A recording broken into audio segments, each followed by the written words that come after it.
So did you always have a knack for that kind of thing, or is that something you grew into? Like, I'm blocking for Marshawn Lynch.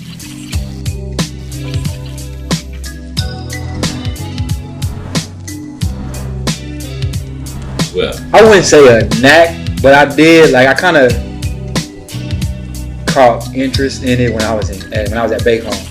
WNBA draft night, was it crazy? It was definitely crazy.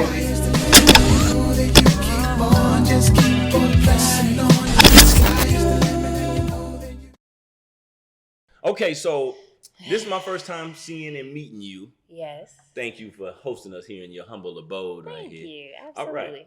But I did know, and you confirmed that we're from the same hometown, right? Tulsa, Oklahoma, born and raised. Born and raised. What was your upbringing like? Let's see how closely it resembles mine. I was a spoiled ass kid. I wasn't a brat though. I was spoiled. I was a brat. I was wholeheartedly a brat. So I was the first grandkid and the first kid, and my daddy's only kid. So I would, what I say goes all the time. Love it. But it's great for the career I'm in, though. Hell yeah. Look at it. Don't even exist. Yeah. But I will say, like, after 2008, the recession, like that, both my parents lost their job. And so that that shit got real. Can I cuss? Yeah, absolutely. Okay. Yes. Because if you didn't, I was going to get started. Okay, cool. But yeah, that changed everything. And I'm grateful, like, now that I'm older and I look back, I'm so grateful for that because I would probably be a horrible person if it wasn't for that. But, like, when it went from you putting all this money on my card to we don't even have no money on our cards, like it was like a whoa. Yeah. So you felt the shift pretty much immediately. So I mean, it was amazing though, seeing my parents be resilient through all that, and just us pushing through. So I wouldn't change it for the world. Was your response that of a spoiled brat once you realized? Oh, absolutely. Like, what you mean we ain't got no money? Like, what you mean you lost your job? Like, what you mean you can't go back to work? Like, it was, yeah. Golly. And then you said card. Yeah. So you a kid and you had the bank card already. Listen, let me take a sip. Yeah, go ahead, please. And like me, I didn't get mine till I went to college, and I thought I was big shit then. I'm like, listen, I'm here now. But again, like my especially on my dad's side, like they are pro spoiling a kid. And it doesn't always turn out to be the way that it is. Now, my mom's side is a little bit more humble because, I mean, I come from a family of entrepreneurs, and so we'll spoil each other after you work that shift. So it was the difference. So the hard work and the grit was always instilled in me, but it was just still a little, over here, it was no. Over here is yes, but. So. Yes, but. Yeah. But the but was never, you ain't gonna get what you want, though. Yeah. No. You just had to go work for it. I still got, like, bruises on me from working at Farley's Cleaners. Ooh. Yeah. I love that. I know how to press some clothes. Come on now. And listen, that's so funny because when I hear words like, I ain't gonna say trigger words, but buzzwords take me back to a certain era, certain time in my life. When my granny was living, she would never say fries. She would say potatoes. Yeah. Now you don't get she wouldn't even say burgers either. Sandwich. Yep. Sandwich and potatoes. And she would never say iron. She'd say press. Yep. And because we press clothes. That's We didn't exactly. iron them. And iron them now. You iron them now. That may be one thing I hate to do. You know what I mean? Because so it it's takes me too long. nostalgia for me. Yeah. Yeah. Like even now when I take myself to the dry cleaners, I'll be like, the smell, like just brings back memories. That's so which real. is probably dumb, but. No, it's not. Yeah. I totally get it. I'm gonna tell you where I get frustrated. This is why I turn into a kid again. Like just a regular t-shirt, if it's wrinkled, it may take me 20 minutes to get that sucker down like it's supposed to. But if I give it to my mom and my daddy, they 5 done. I mean, I'm like, man, you what don't am I know doing how wrong? to use starch? I be forgetting about the starch. I ain't gonna front. I ain't used starch in several years. And water, so and the steam can get it out. There you go. You teaching me. You teaching me right now. You teaching me. I'm gonna figure this thing now, out. like when I wear, like today, I had on a wrinkly dress, and every time I see myself, I be like, my grandparents rolling over in their grave. Like, I'd be so disappointed in myself. Yeah. I'd be like, this is not acceptable. Listen, and when my mama told me about the cheat code, throw that thing in the dryer for about 10 minutes with the wet rag. I was like, you should have told me that. That's my shortcut. I'm gonna get better though. Please get better. So, your academic background, where'd you go to school at? Elementary, middle, high school? So I went to Academy Central. I'm a Gilcrease Hills kid. Damn. Then I went to Byrd. Okay. I did not follow the traditional track, and then I went to Memorial. from there, I went to college, and I went to Oklahoma State. How did I forget that? Oklahoma State. I went to Oklahoma State. Drew a blank real quick. Yeah. Well, because I was thinking about my master's degree. For that, I went to SNU. Mm-hmm. So. Slight flex. You know what I'm saying? Just letting us know, just in case we didn't, get to Just in that case point. you didn't Google me. I feel that. The Googles is on point. So you went from North Tulsa to the South. Yeah. Right? So what was that experience like? Was that by choice, rather, going to Bird and then Memorial? Yeah, I think my mom just didn't want us to, because my parents were young when they had me. They were like freshmen in college. So I think she didn't want my sister and I to get caught up in the family business. Because she was caught up in the family business. And again, it was that yes, but. Yeah. So she didn't want us to, so she pulled us out. And like my little sister ended up going to Jinx, so she went even further. Right. So yeah, she got us away from that. Smart. Yeah. It sounds like when you say that y'all were spoiled, it sounds like your parents, or maybe at least one of them, left enough work for you and your sister to do. Oh, absolutely. So you just, hey, we love you, we're gonna help you, but you got to work through something. Yeah, you gotta get up. Can you think of one of those instances where you thought that maybe you'd be able to lean on your parents a little bit more, but then they were like, you got this? No. Well, actually, yeah. Okay. So my parents didn't want me to go to college. It's a whole long story. When they hear that, they're gonna be pissed off if I don't tell the whole story. So I got put up. So I actually started at Pentecostal Christian Academy, which if you from Tulsa from back in the day, you know. Mm-hmm. And so I was like 3 when they decided to close. So then when I went to public education, they bumped me up. And so I just, it was a thing in my mouth. It's crazy. So from there, like she just wanted to make sure that we got challenged. Now, why she thought that South Tulsa provided a better challenge, I don't know. But so then when it was time for me to go to college, I was 16 starting my freshman year, and I'm a Christmas Eve baby. So then I turned 17. So she was like, yo, you not mature, girl. Like, you can't go. So I was supposed to stay home the whole first year. But, that's when, like, social media was just getting popping and seeing all my friends have fun, and I'm stuck in my mama's house. Because she made me get a job. So I worked 9 to 5 every day. And I'm like, I could be at school. Right. It wasn't even a part-time joint. It was not. No. Yeah. So I just called my grandma one day and I was like, hey, can you take me to Stillwater to go enroll? And she was like, do your parents know? And I was like, no. There's a reason why I'm calling you, grandma. Yeah. And so we went and got me enrolled, and I came home and I just threw my transcript or my schedule down, and I was like, what we gonna do? Yeah. And at that point, did your mother even try to fight with you on that? Nah. At that point, it was just like, because I kept all like my comforter, like I had been buying all my stuff, and then I kept it in my trunk. So I took it out and I just left it in my bedroom. So then we went and enrolled. So by the time I came home, she already knew I was up to something. So I was just like, here you go. You be thinking. Very strategic. I like that. Now, the one thing that I don't know why my mind goes here, but all of that you just told, it just made me think, when did you get your first vehicle? Since you moving all independently like that. Look, I got it and totaled it in 4 months. I got it when I turned 16. Like, immediately I had a car. But I wasn't that maturity level. Like, they knew what they were talking about. I was just immature. I was a spoiled brat still. But that don't mean you couldn't drive. You know how to drive? Or you a speed demon? I couldn't drive. It was bad. And you know what's crazy? At that time, it was still Albertsons, maybe. I don't know. Salute. But I wrecked it in North Tulsa. Totally. In a parking lot. That's a whole other story. We can pass that. Okay. Well, last driving question. Did you do it the legit way? Were you a licensed driver at least? Yeah. There you go. Yeah, they did it the right way. But, for sure. I can respect. But I still, 4 months. Got it in December, totaled it in April. Golly. Jesus Christ. Well, you getting out there getting some grown experiences pretty early. Now, I'm jumping ahead a couple chapters because we're going to get to you being a certified agent. Yeah. But to establish some credibility, what's your athletic background? Were you a ball player? So, no, I have a heart condition, so I could never play sports. So you wanted to, though, at one point? Oh, absolutely. Okay. So my dad did, my uncles did. Yeah. One of my goddads, I had a few, is a Tisdale. The other one, his dad is a Hall of Famer, played for the Steelers. So I was always around professional athletes. And so it got to the point where, being from Tulsa, you see so many like dudes, and he's like, dude, you was a millionaire. Like, why are you broker than me? And so my dad just kept putting me in those environments. I was daddy's girl. And so I just started asking him questions. So I didn't know it was going to be an agent, but I knew I was going to work with athletes. Something in that space? Yeah. I think that's such a gem. And I think a lot of times we as adults sort of do kids a disservice when we say stuff like, hey, what do you want to be when you grow up? And then they say, I don't know. We say, oh, you got time. No, you don't. You do, but you don't. Yeah, it's gonna fly. I mean, because the expectation is when you turn 18, you're grown. When you turn 21, you grown.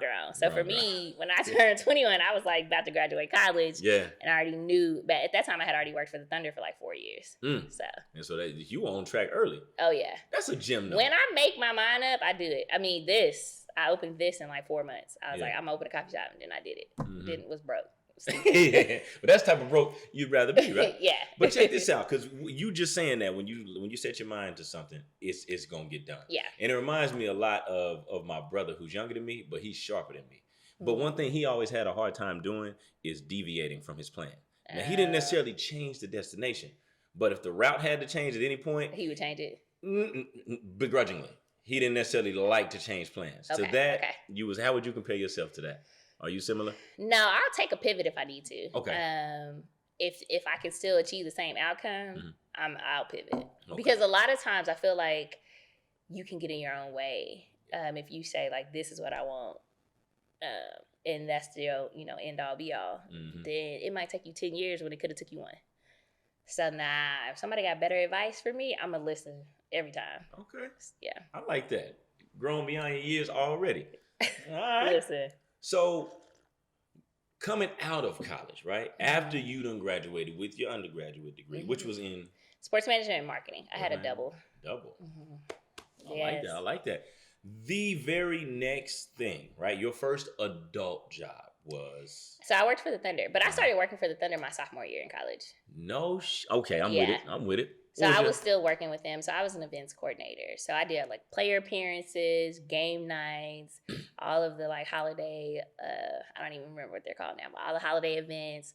Anytime the guys were arriving at the airport, like all the things, events for the Thunder is what I did. Look at you. Did you have a team or you? Oh, no. It was a few of us. Okay. Yeah, no. One person cannot do it alone. Now, it was only like 5 of us, but we did it. All around about the same age? Yeah. Was that difficult at all? I guess. Okay, I commuted. So I still lived in Stillwater. Yeah. And so I would just come up here for work. Now, one of my uncles lives here. So, like, if it was like a weekend of games and events, I would stay. Yeah. But a lot of times I had to go back because I had class in the morning. Yeah. So, like, for me, like, when people are not willing to, like, work hard like that, it bothers me. So I'm like, what? You can't really identify with that. Nah, I can't. So, I guess to expand on that question that I asked a moment ago, when I say was it difficult, with y'all being essentially kids at the time and you're dealing with grown folks, and a lot of times they could be looking like, these kids, are they really running things? How seriously should we take them? Did you ever run into any of that? No, so I had a great leadership team. So I had Heather Brown and Tyler Kofer, and our first year, of course, was that deep training. And so they got us ready. So when people knew when we showed up, it was going to get done efficiently and effectively. Like, so it wasn't, Okay. We were serious. Oh, and all of us, except one, still work in sports. So we knew, like, this is our career. Dope. Yeah. Any friction you ever had to deal with difficult people that you're trying absolutely. to work with? Listen, I can't tell you on camera. Fair enough. I would just put you on spot like that. I like that. Yes, I'll just say that. That's funny and it's refreshing at the same time to me because no matter what tag you have next to your name, it's sort of a reminder that we all human. Absolutely. And we ain't all sweethearts. At least not all the time. Listen. Yeah, go tell you. Sip your tea. But I feel like as a woman, like I have to be like when you're too nice, you soft. And when you too much, then you a bitch. So it's like finding that in between. But then also it got to the point where it was just like, I don't have time to decide if you like me or not. I'm here to get the job done. Right. And so let my work ethic speak for itself. So then I didn't care no more. Okay. Yeah. Did any of that align with what your true personality is? You know, nah. I'm actually really shy. People don't even believe in that, but I could tell that when we came up in here. I'm shy. Like I'd be like, hi, and then I just want to go back into my little bubble. Yeah. But which I've talked about this in other podcasts. When I am Agent Brittani, or Brittani in a sports capacity, I don't know. It's probably a little mental health issues because I transform. Like I turn into a different person because I have to. Yeah. Like code switching, really. Yeah. Essentially, that's what it is. And now it's still me. Yeah. It's just not me, out of your shell. I feel that. Yeah. And I think two of the most overly used words to me are fake and real. Oh yeah. You know what I'm saying? Because I think we still marginalize real. both of them. Yeah, it is. Yeah. But what's real is the fact that you probably ain't gonna talk to me the same way you're gonna talk to your mama. Oh You know what I no, mean? that's my age-born coon. I'll probably be talking sillier to her. There you go. But in different rooms, depending on what time it is. But also too, which her and my sister had to learn this, and my dad, like the whole family, like I can be your daughter or I can be your sister, but also when you come in the spike and you work in a shift, I'm your boss. Straight up. So it's it depends on the occasion, but it does get a little. It can get a little dicey sometimes. Listen, we be cussing each other out in the back half the time. Oh, it get real. I love that though. The best part about that is I know that after that episode. Oh y'all yeah, go back like to once work. we went, by the time we lock up, we don't even think about that no more. Dope. But it's like in the moment, if I tell you to do something, I need you to do it. I don't need you to question me. I just need you to do it. Mm-hmm. Then we go home and we friends again. I like that. Now, as a leader, are you able to be challenged?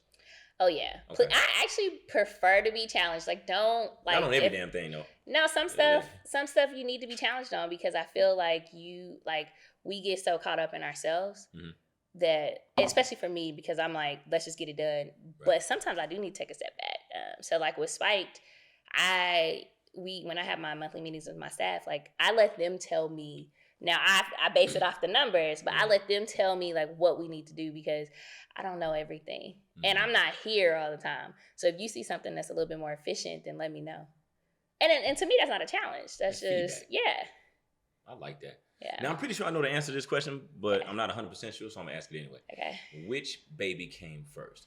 Agent Brittani or Spike? So they came together. No shit. Yeah. Didn't expect that one. Okay. Yeah. My life has kind of always revolved around coffee and basketball. Dope. As a kid, drinking coffee with my grandma while we watched sports, both my grandparents, or going to Booker T Friday night football, as most North Tulsans do, drinking hot chocolate at the football game, sitting on the 50-yard line with my grandpa. Yeah. Nostalgia. So it's kind of always been around like hot drinks and sports. And so when I was in college working for the Thunder, one summer I studied abroad in Australia, and we studied the sports industry, and it was crazy. And when we got back, our professor was launching an entrepreneurship course where he launched a coffee cart on campus. And so first semester, we did the business plan, asked the dean for the money, did all that, got the money. Second semester, we launched it. And so it's the most advanced project I've ever heard. Listen, you know what I'm saying? This is real. And I just be signing up for stuff. And so then it got to the point where I was really enjoying it, and I realized this could be a business. Maybe one day I could open a coffee shop. Yeah. So then one night it was a Thunder playoff game, so I got home, but it was also finals. Completely forgot. Poured me some coffee, and I was like, shit, I gotta study. So I'm studying. So after a couple hours, I was just like, dude, whatever. Hey, I'm just gonna take that L. I don't care no more. So I just got some vodka and poured it in my coffee, and then I stayed up all night, and here we are, 5 degrees later. Ooh. Coffee shop, sports agency. Listen, that vodka was the pick me up. Yeah, so it's kind of always been like a constant basketball coffee evolution. A little correlation, huh? Yeah. This is gonna be crazy, but my mind is stuck on as a kid. That's when you started drinking coffee, not just hot chocolate, coffee. No, don't everybody do that with their grandma? No, I'm gonna tell you. Now I'm not everybody, but I'll speak for me. I used to always love the smell of it. Yeah. And I was curious enough at one time to give the taste a try. But if you got it just black, that probably. Yeah, and see, that's probably what it was. Yeah. Cause see, my mama, she gonna go with the cream, right? Maybe sugar, but cream for sure. Daddy, black. Yeah, and that's I'm disgusting. like Jesus Christ. I'm like, man, I don't know. This is just, y'all fooling me. It smells amazing. Tastes horrible. Yeah. But the older I get, the more I'm turning into them because now I can't start the day without it. But I was so, of age at that time. But what's crazy is now that I've opened Spike, I don't even like coffee. Straight up. Yeah, because I smell it. Like when Spike first opened, I would undress in my garage because I'm like, I don't want to smell coffee anymore. Now I don't even really smell it. I'm numb to it. Immune. And I make myself drink it. Right. Especially if I have a meeting here or something. But I don't. In your coffee heyday, how did you like your coffee? How would you dress it up? I don't know. Coffee with cream and sugar. There you go. You have to have that, but fair enough. Yeah. Now I'm profiling because in my mind I was like, she about to say something that's way less. I'm a simple coffee girl. Okay, cool, cool. Now when I go to Starbucks, I get a caramel latte because that's as basic as you can be at Starbucks. There you go. You're right. They ain't gonna let you dumb it down too far. Yeah, but I'm simple. Okay, so along with that, would you consider yourself a morning person? Oh yeah. Oh, so you really could take or leave the coffee based on waking up. Right? Yeah. Okay, good. No, like if I so let me be clear. I'm not like a 4 a.m. type of chick. That's not me. If it's still For dark, me, that's tough. morning is like 8 a.m. Right. But like from 8 to 12 are like my most productive hours. But a lot of times in the sports industry, like that's not realistic. Yeah, so they ain't put their feet on the ground till the PM. so I sometimes am not a morning person. I got you. Yeah.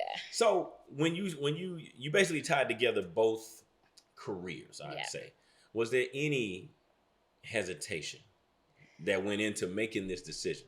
Because listening to you talk about it, and when I was reading up on it, when I was going through my Google search, it seemed like you were so matter of fact. Yeah. One take with everything you thought of, you did it. Bam. You know, and I be asking myself, like, when am I just gonna sit down at the house? Like, so yeah, it did. Oh gosh, I got drunk with my friends. It was like literally 6 weeks into the pandemic, and so some of my friends from Tulsa came up. Whole lot of drinking during the pandemic. Listen, Whole lot. we had a whole weekend of just liquor. And so Sunday we went to Hatch, which is a brunch place here, and they have a coffee cocktail menu. And so drunk, I was like, y'all, like, I remember I had that idea, like, it's working. Like, that was the test. I didn't actually test it out anywhere else. So I was like, why don't I do it? That was Sunday. Monday, I drove by, saw the location. Tuesday, I toured it. The next Monday, I paid the money. It was mine. So it happened like overnight.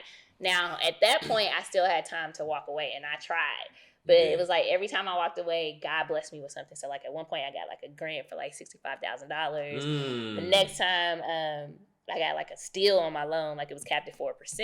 So it was like, damn it, like I gotta do it now. Like, and so way too many reasons to hang in there. Listen, I tried to quit. I tried. And even now, like some days when like I come in and I'm like, we only made $50 today, like where everybody at? I'll be like, but it's like I can't quit. That is dope. Okay, so what was the reason or reasons that you were trying to walk away from it? I had never been a barista. Okay. Yeah, I mean I had that coffee cart experience, but I had never been a barista. I'd never been an entrepreneur, which my agency was starting at that point, but I didn't know how to manage a brick and mortar. So for the first 3 months, I didn't have any staff. It was just me. So I had to learn what it looked like. It was ridiculous. I don't recommend. Listen, that's a great segue because my next question was going to be, how did you go about that process of staffing? And to narrow that question down, what I mean when I say how is, in my mind, I'm just looking at the big picture, which can sort of scare you off sometimes. Like, damn, you gotta do this.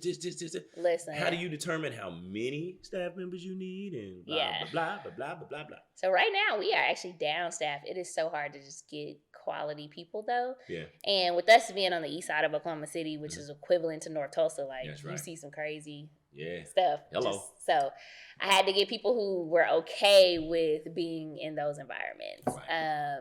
And that was a challenge.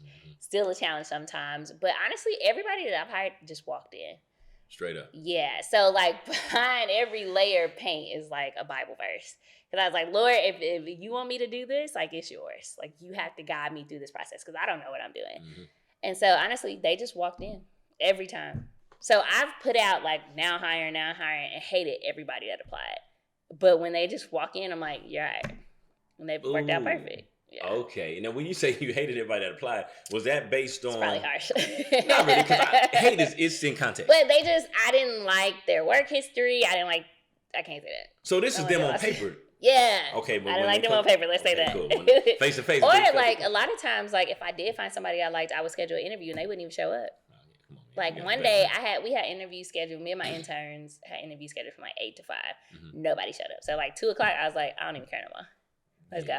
We're not sitting up here all day. 8 to 5. Back to back. Nobody showed up. Yeah. Come on, man. And you got to hang in there. Yeah, listen. And it was ugly. Like we only had these tables set up. So it was like we couldn't take a nap on the couch or anything. Like it was ridiculous. Right. And when you say it was ugly, but were y'all still open for business yet? No. We hadn't opened. Okay. So it was still like dust was everywhere. I didn't think I was ever gonna get all the dust out. Like it was ridiculous. Okay, so about from Oh, now I know where I was going. That Monday you said when you drove by and found the place. Yeah. Were you particularly on the search for a place, or it just happened to jump out? Listen, I live down 23rd, Okay. and I pass this building at least 3 times a day, like all the time. So Not even I noticing? never noticed this building. Would go to this mid-K right across the street. Never noticed this building, and then that day I saw it, and I was like, oh, that's it. And actually, this was the first location that I looked at. Originally, I wanted another one on that side, and I almost got the one on the end. But this was the one I was like, this is it. This is it. Yeah. Golly. And it's like, I be searching for that feeling when it comes to certain stuff. Because I'm one of them that'll talk myself out of something real quick. No, but listen, I'm searching I for that tried. feeling right there where it's like, yeah, this is me. So I think because I gave it to God. Yeah. And I just knew, like, you know how people be in love and they be like, I just knew. I never had that experience. But with this, I was like, this is it. Yeah. So. That is dope. Yeah. Now, I got to ask. And I had this one on my mind since yesterday and on the road today. So either you are very intentional or you petty as hell. But I need to understand. Probably a little bit of both. I need to know the significance of the period at the end of spiked. Okay, yeah. What went into that? So actually, it just happened. It wasn't intentional, but I was thinking, because with my marketing degree, like branding is my thing. So I was thinking long term, like realistically, you're not going to call it Spiked a coffee concept, but you might call it Spiked. So if I didn't put the period, then people would only call it, actually people call it spice. And I'm like, what the hell is spiced coffee? Or they would just say spike. But I wanted to make sure it's spiked, like past tense. Yeah. So that was intentional and petty, because say my name right. So Spiked. Now I think I know where spike came from. You know what I mean? Simply, spiking a drink. Did it come from that, or was it something deeper? Oh, no. It was that. And actually, I almost changed it. I can't remember. I was just having this conversation with my friends the other day. I can't remember what I almost named it, but my fear was like victims of date rape drugs. We're gonna be like outside, like protesting and all. Very sensitive time. Yes, I mean, during COVID, everybody was sensitive about everything, and so I put like money aside. We still have that money aside, so if it ever comes, we just make a donation and call it a day. But also too, now everybody, like I went to like 3 restaurants in the past month, and they have like a spike it option on their menu. I'm like, I'm about to have to sue y'all. Yeah, I got to send y'all cease and desist. Come on now, right now. She's lawyered up, papered up the whole joint. Yeah. All right. So what does, and I'm straying a little bit, a full day for you look like on a regular basis? It depends on the day. Okay. Because I have a full-time job too. No shit. Listen, I love a check. I love money. Come on now. You know I love the life I've created for myself. So it kind of just depends. A lot of times I'll office here because after, that first 3 months when it was just me, when I left, my customers left. And they said part of the reason why they came was because I'm here. And they're like, where else do you get to mingle with the owner? I'm like, but it's still mine whether I'm here or not. Y'all support my business. Yeah, come on. I try to be here like at least in the afternoons. Monday and Friday, I'm usually here the whole day. And from start to finish. Yeah. Okay. Then Tuesday, Wednesday, and Thursday, I try to do my actual job, the job that pays me. Okay. So it kind of just depends, but some days I'm all over the place because I manage a whole district, so I have multiple businesses in that district. So it's all over the place. Rattle them off. Let's hear them. We'll talk about that one. Okay, you know what I'm saying? The bloopers, the lead. Yeah. So that actually took my next question, because I was going to ask just how present are you able to be in this particular spot. But okay, is there some point of every day that you make it in? Or are there some days I try to at least stop in. Even if it's just like to get me some tea or coffee. Yeah, I try to stop in. Right. I have to. I got you. What's your role when it comes to working? Obviously, you're in here. I know you're responsible for everything, but are you good at delegating, or are you just one of them that you ain't do anything? No. I'm like, how can you take it all? Yeah. All right. So like Rosie, who works here, I'm grooming her to be the manager. Like she's like very, what can I do? Like how can I help you? And so I'm like, here, girl. Do it. And she does it. So she's amazing. And then for Agent Brittani, I have a team. Right now I have 3 interns. And so I try to let them do a lot, sometimes too much.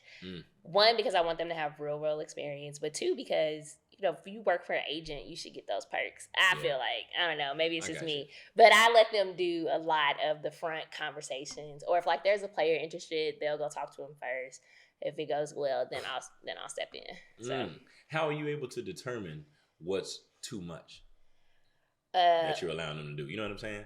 When they mess up, and I'm like, shit. I should have kept it. All right. So you gambling. Yeah. It's always a hindsight deal. Yeah. So actually, just last night, we sent out a contract because we'll do like, here lately we've been getting into promoting. So like, if you want a national act, I can book them for you.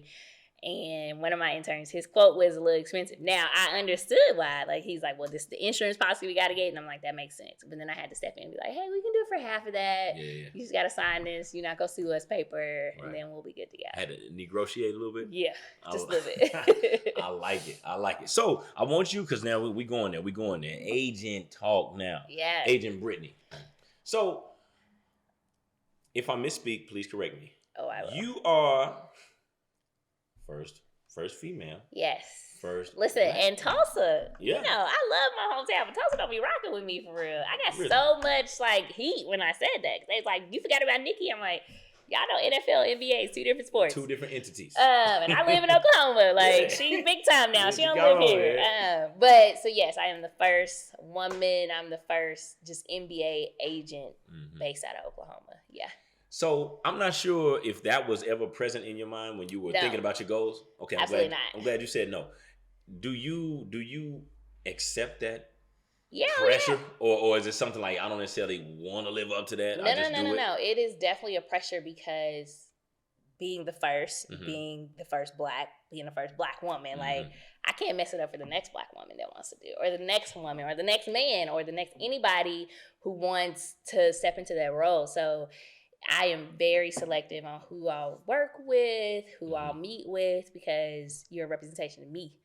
And so I don't want to mess that up. So it's a lot. It's a lot? Yes.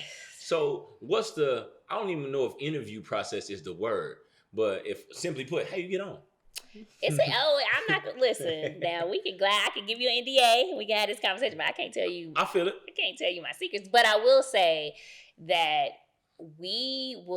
players won't even know, but we'll be watching you for months before we actually let you know that we're interested, because I'm watching your social media. Like, damn, you just cussed that lady out. Or damn, you didn't got it in a hit and run accident. Like, Ooh. So we want to know you both on and off the court. And then once you pass inspection, then I'm looking at your mama, I'm looking at your daddy, and your baby mama, and everybody else. And so if I feel like it's a solid background, then we'll kind of step in. But I'll let my team step in first. So like you'll start seeing a bunch of games. And then eventually, if they're lucky, then I show up. Yeah. Okay. You know what that sounds a lot like? What? College recruiting. Yeah. Oh yeah. You know what I mean? Yeah. But so I think that there's a human element that goes into everything. Meaning we gotta extend some level of grace, because we all step in shit every now and again. So I guess my question to you would be: have you ever has one of those boxes ever not been able to be checked, but you still went? Yep. Yeah. And it fumbled, and I was like, see. And really? then he wanted to come back, and I was like, now you got to retain me. I won't do it for free. Got you. Yeah. I think that's fair though. Yeah. I mean, I'll give you a chance. I mean, life happens. Like I'm not perfect. Right. But also too, and you just, I would imagine you got some non-negotiables too, though. Yeah, like some stuff we just can't. Like you can't. I'm a woman. You can't be out there beating up your girlfriend, like. Yeah. Because now I'm gonna have to kick your ass. Yeah. Like no. Because it's like for me, it's not an agent player. It's you, my brother now. Like we're part of we're a family now. So I'm gonna talk shit to you and make sure you're on your shit. And if you're not, then if you can't receive that, right, you damn sure not gonna be able to receive it from a coach. So let me just walk away. You mentioned their family. I mean, I would imagine, in my mind, I could be wrong. How much contact do you come into with families anyway? A whole lot? Not a lot? Listen, sometimes mamas, like, I be going to get my nails done with their mama. I'm like, straight up. Yeah, they are my friends. Oh. So, I mean, we try to be involved as much as the player will allow. If you don't like that, like I did have a player, he was like, look, this between me and you, I ain't really rocking with them. So I'm like, cool, we won't, we'll respect that boundary. But I mean, when it's good, like we come into the barbecue. Why not? Come into the barbecue. you guys got somebody sneaking through the back. We professionally unprofessional. I love it. So I asked you about what a full day looks like to you. Well, for you. Yeah. But you're bubbly, you're full of life, even though you classify Yeah. yourself as shy. I'm starting to see the dimension in your personality. Yeah. What are some of your hobbies? Listen, You know what I'm saying? who knows? Oh, you don't even know, huh? Nah. Work mode always. I be turning it off. I be forcing myself to turn my phone off. Okay. But I don't be doing that. I be chilling at the house. Dope. I actually just had a guy just the other day. He's like, I'll never see you out. And I'm like, yeah, because I be at the house. In the crib. I be trying to relax. Like, it's a lot. But I think, too, people don't understand, like, agents, like, especially when you have a full... So when I started, I had, like, 10 players. So it's like, I really don't have time. The little bit of time I got, I'm trying to go to bed. Because a lot of the times we're out networking, like, we're building our network. So I tell guys all the time, like, if you sign with an agent, but they don't know nobody... Like, what do you think they're going to do for you? What's the benefit? Yeah, like, so you want to be out there meeting people who one day you can call and be like, hey, can I do this for you? Yeah. So, yeah. Have you found a manageable number of clients to have that works for you? Like, what's too much and what's not enough, I guess, was what I'm asking. It really depends on their level. Because, like, I had a guy who went to the TBO. Actually, he was here in the team in the city. So that was super easy. But then when you start having players go overseas, because at one point I was FIBA certified too. I let that go because they be taking money, too much money. Fair enough. But then when I have guys overseas, it kind of just depends because I'm up in the middle of the night talking with them, talking with their coaches, like relaying messages to their family and just all of that. But then also too, then you have the G League. And so then if you have players there and then you traveling to see them. So it's all the time, everywhere. It's the whole world. Round the clock. Yeah. Is this fair for me to surmise that you as an agent are the spokeswoman for your client? Oh, absolutely. Oh, yeah? Yeah. Have there ever been some times where maybe y'all weren't in alignment? Oh, absolutely. Oh, yeah. How do you work through those types of spats? Well, at the end of the day, I work for the player. Right. But at the end of the day, the player works for me. Never heard. I've always heard it the first way you said it, but I've never heard it that way. It's a partnership here. So Okay. we work for each other. So the better you do, the better I can do. Uh-huh. But if you slacking off, I'm a slacker because you don't care. Mm-hmm. So, yes. Mm. I had a guy who I was like, listen, you get no. So if you want to try to go to the G League, I'm going to set up this workout for you. You need to go this year. He signed a stupid contract behind my back for 3 months to go overseas. So then when he came back, he wanted me to work with him. I'm like, you missed your window. You 27 now. Like, at least then you were still 26 before your birthday. So I could argue for you. You an old man now. That sounds like you splitting hairs from 26 to 27. It's like Listen, that, huh? It's not me. It's the industry. Fair enough.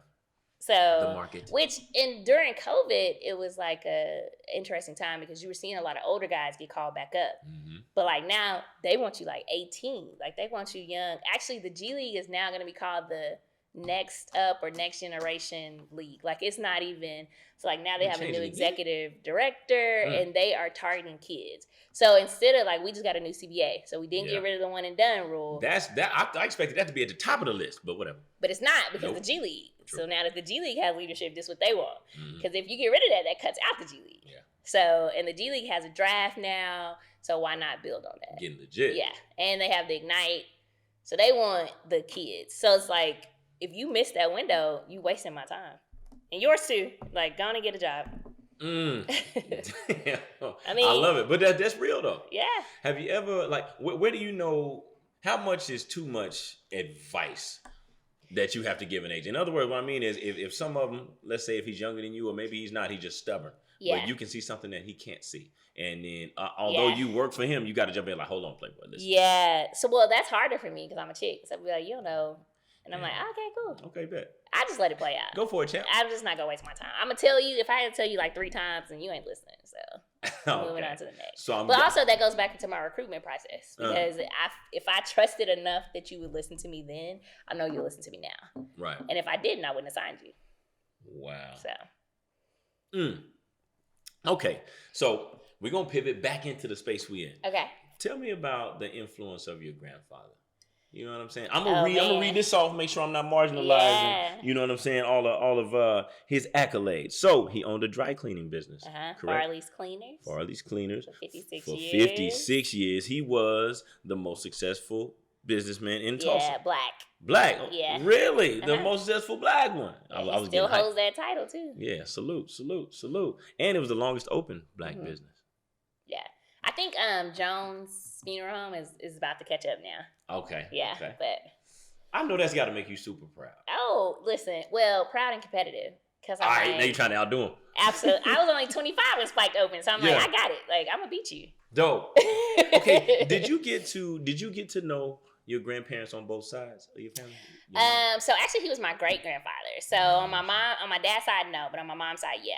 Cause my mom was the favorite grandkid. So Hello. we got spoiled by them too after we pressed out them pants. but yes. That's super solid. Yeah. And that question didn't really have a whole lot to do with anything. I tell my youngsters these days, I'm like, listen, if you are blessed to know your grandparents, oh my God, you get so much game, and they don't whoop your ass like your parents did. He didn't mind. He had this brush and he beat the stains. Yeah, out of clothes. He beat your ass with it too if he needed to. You know how bad you got to be to get a whooping from your grandparents? Come on. Yeah, I never did, but some of my cousins did. Some of your cousins did.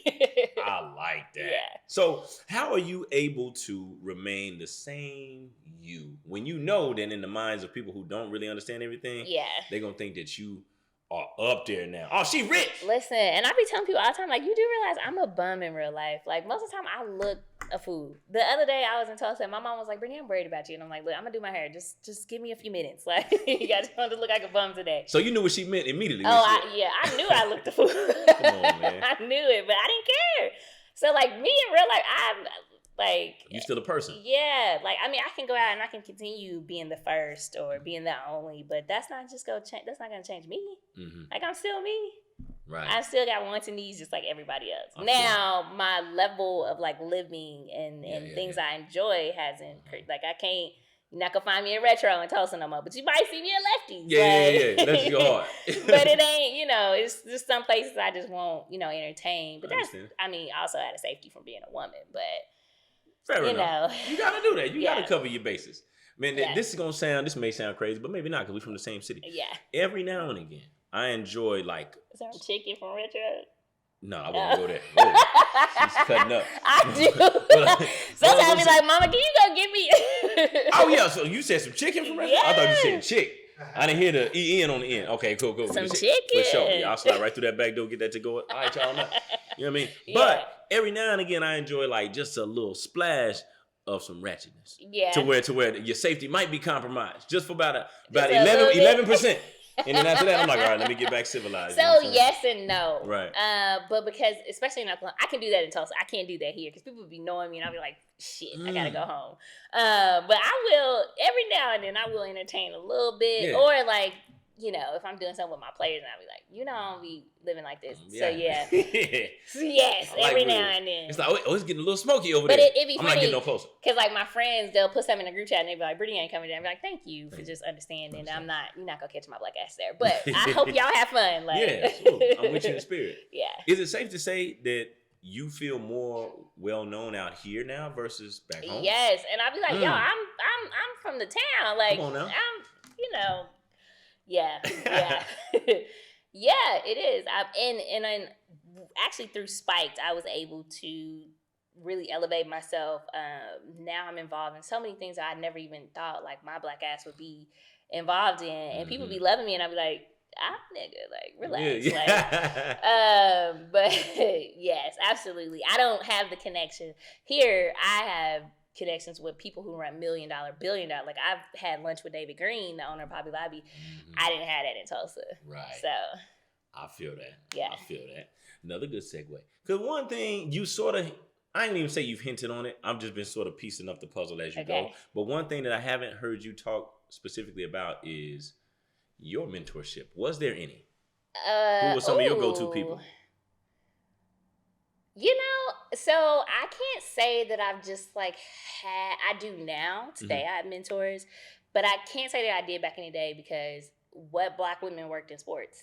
So I did used to call Nikki all the time back then, but today, I mean, she was the only one, and even then, she hadn't really got her foot in the door yet. We the same age, man. Yeah, so it's like she didn't really know, and so I didn't really have any, unfortunately, black women to call. So now I'm very intentional. Like, if there's a black girl who calls me, I will stop everything. If that means you need to come, I need to come to you. You need to come to Spike. Whatever we need to do, so we can have that conversation. So you can be, feel like you got a safe space to talk to them, because it's tough. I mean, when I first started working for the Thunder, I had to prove to the guys that I'm not here to try to sleep with you. Like, I'm here to do the job. There you go. And we can I'm be cute. simple like that sometimes. Yes. Yeah, and I'm cute. That don't help. And so I had to set up those boundaries and make sure they knew, like, this is a career for me. This isn't. Right. If I wanted you, I'd have you. Listen to the flex. So let me do my job. So I always, now, like, even now, Thunder has hired, like, a ton of Black women work there now. And like I said, like, it's just Black women in sports now. Yeah, so I have I got a lot of people I can call now. What is the best and maybe the worst piece of advice that you can remember ever receiving at any point in your life? Actually, just recently. Yeah. I had an agent be like, if you just slept your way to the top, you'd be hired now. And I was like, all right, cool. Let's go to the back right now. Let's make it happen. Now, see, that's a double-edged sword, because is that the best or is that the worst? That's the absolute worst, because then people just gonna be like, she slept her way to the top. But also, allegedly, even though I work my ass off now, people be like, she's messing. I'm like, I never messed. Like, I'm cool. That's my friend. Like, we never crossed that line before. It is possible for such a thing to exist. You know what I mean? That we're just cool. You know? But there are a lot of women in the industry that have left because they ended up marrying a player or, got fired because they mess around with somebody's husband and stuff. Yeah. Life is life. It's life, unfortunately. So that we can categorize safely as the worst bit of advice. Absolutely the worst. But it could work, though. Like, if I was about that life, but I ain't about that life. I feel it. What's the best? Can you think of one? Being true to myself. Yeah. Advice is a funny thing. This is just me. I'm a what's the word I'm looking for? I'm gonna project some of this onto you, whether you agree with it or not. But I do think that a lot of times when we get advice, especially if we ask for it, I think a lot of times we're searching for some profound, eloquent words that we've never heard before. And a lot of times we've heard it all. Yeah. Maybe we just forgot. We need to be reminded. Yeah, it's in the back of your mind, and somebody tells you something you've been knowing. It's like, damn, I lost sight of that. You ever had some of those moments where you need to be redirected? Oh, yeah. This summer, listen, we was like 5 days away from losing Spike. No shit. And it was tough. And I called actually that guy who was back there and a couple other of my mentors. And I was just like, y'all, I need help. Like, I can't lose this. Because at that point, I realized Spike wasn't just my coffee shop. Like, the community, the East Side needed it. Because they hadn't had a coffee shop on the East Side other than Culture Coffee since the 80s. And so it was like, they need somewhere where they can go and be safe. And so, I take everybody's advice. I still take everybody's advice. But I think that's actually the best advice that I've taken, is never getting in my way. Because I can, again, like, when I set my mind to it, I'm going to do it. Right. But I have to remind myself to slow down and, like, listen. I feel that. To what everybody's saying. So, speaking of listening to what everybody's saying, we talked about this a little bit before we got rolling.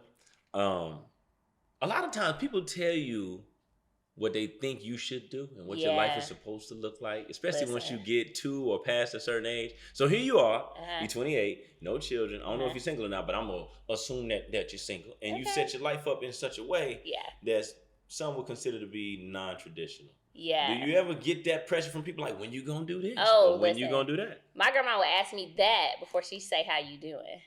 Like, cause I remember when I turned 25, she was like, well, when I turned 25, I had just had your dad, so I just knew you was gonna have a kid. And I'm like, I do have a kid. Her name is Spike. Like, that's the baby. Like, that's all you gonna get from me. But in a sense, I'm very traditional. Like, I mean, because everybody can have a baby mom, baby daddy in this world. Yeah. But I do want to get married and actually be with my man before we start having children. Now, it's going to be tough because my agency career, but I don't know. I feel like the right person will be able to figure it out. I feel that. So it really just, I mean, it does get annoying as fuck, actually, especially during the holidays. Oh. But, and I'll even, like, some Y'all days. Stop looking at the commercials, man. Literally. Like, some days, like, now, I mean, my daddy is like Ace Boone Coons. I'll be like, Daddy, what you think of this one? Yeah. And actually, it's funny because everyone that I show him, they never make it. I'll be like, see, you said this nigga was good. And he ain't. Like, what's going on, Daddy? And so. Hold on, you took a shot at the male community. Because, see, that right there, I hear that. But here's what we always hear on the flip side. Man, my mama said, I don't like that boy. One of my partners, what you mean, it's the homie? And then later on, damn, she was like, right. See? And then you go to her to vet the deals. Yeah. You ever went that route when they were like, what do you think about this one, mama? I don't like him. Listen, my mama like anybody I like. Straight up. Team that person until I don't like them no more. Nah, hey, we switching sides. Yeah.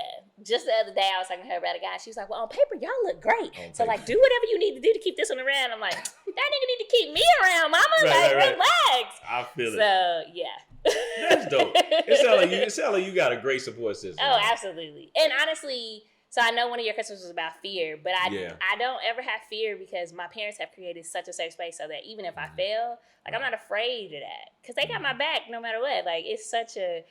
And it took years to get here, but I love I have some dope parents. If I had to, like, be reborn, I would ask to be reborn to them. Straight up. Yeah, because they got my back. Hell yeah, man. I love that. Has there ever been a moment where, and you may have already visited it, where you noticed your parents were just not being objective at all? Yeah. As it relates to you because you're their baby. Yeah, but my parents never do. Like, they've always been like, look, you got to figure this out. Straight up. Like, we'll be here to support you. Mm-hmm. We'll maybe guide you, but at the end of the day, like, you got to figure it out. And my dad has always been like, you got to have plan A, but you also got to have a plan B and C. Mm-hmm. So, like, for Spike specifically, how my lease is, at any point I could sublet. So if I realized that Spike wasn't working, I could sublet it to somebody else. Yeah. In college, I was like, okay, I'm gonna get the sports management degree, but I'm also gonna get this marketing degree. So if my sports career flops, I still got a good degree. I can go get a high paying job. Mm-hmm. So it's just they've kind of just always instilled that in me. That sounds like you basically just described what my daddy would say to me when I was younger. He was like, you always leave yourself a way out. Yeah. I was like, well, damn, I get it now. Yeah. I get it now. Last question I got for you. Is there a difference, in your opinion, and if there is, break it down to me, between fear and nerves? Yes. Okay. Here's a good example. White people love God, and they don't mind telling you. And they trust God. Black people, we fear God. And so a lot of times we don't do things in the fear of God. Like, we can't change our lifestyle because God don't like that. Yeah. But if you really think about it, like, white people really trust God, and they know that no matter what they do, God got them. Yeah. But for us, I mean, and we can take it as far as slavery. Like, that's how it was supposed to be. Like, that's what they wanted. But fear holds us as a community back so much. Because I have people tell me all the time, like, you weren't scared when you went to go take the test? Absolutely. It was only me and 4 other women in New York at this big-ass place to go take this test with all these men. But, like, that's not going to stop me. Still going to go do it. Yeah, like, I'm going to do it every time. Because actually, I didn't pass the first time. So I had to go back the next year and do it again. So it's like, we got to stop letting fear, like, get in our way. But absolutely, there's a difference between fear and nerves. I get nervous all the time. But I'm not going to let that stop me. Nerves, well, this is the athlete in me. I feel as though when those butterflies all of a sudden stop flying in there, that means you probably a little too comfortable. It's probably time to pivot and go do something else. No. Is that fire not burning no more? No, but you're supposed to feel that. Like, exactly, you're supposed to have, like, we want to be so damn numb. Like, you're supposed to be everything's anxious. cool, hard body. No, you're supposed to feel. Because honestly, if I feel too comfortable, then that's not going to challenge me, so I need to get away from it. You'll get bored quick. Yeah, because I'm like, this ain't it. I feel so. Like. Well, I lied. I said that was my last question. Tell me, the listeners and the viewers, what is it that I'm drinking here? So you are drinking the London Joe, who is my grandfather, London Joe Farley. Mm-hmm. I can't tell you what it is, but London, my grandfather's dad, came straight off the boat from Ireland, and so that's what they drink. Now, off Ireland, I don't know if that was on Google. That ain't no Google. I didn't read up on that one. Yeah, straight off the boat. So it was my great-great-grandfather. And then he landed in Louisiana somehow, and the rest of them landed in California. And then migrated up to Oklahoma. And 3 vastly different places. Okay. Yeah, I'm like, what? Yeah. So actually, like, if you ever see a Farley in Tulsa, in Texas, in Louisiana, or California, like, we're all related. Half of them look white, but I'm like, you not, but whatever. Like Brittany. Yeah. Mm-hmm. Well, listen, this has been dope. I've enjoyed every bit of it. I've learned a lot about you, a lot in general. Thank you for allowing us up in here. Absolutely. Thank you for allowing this London Joe, and you keep on grinding, and you have a fan in me. Right? I know who to call when you got a kid. There you go.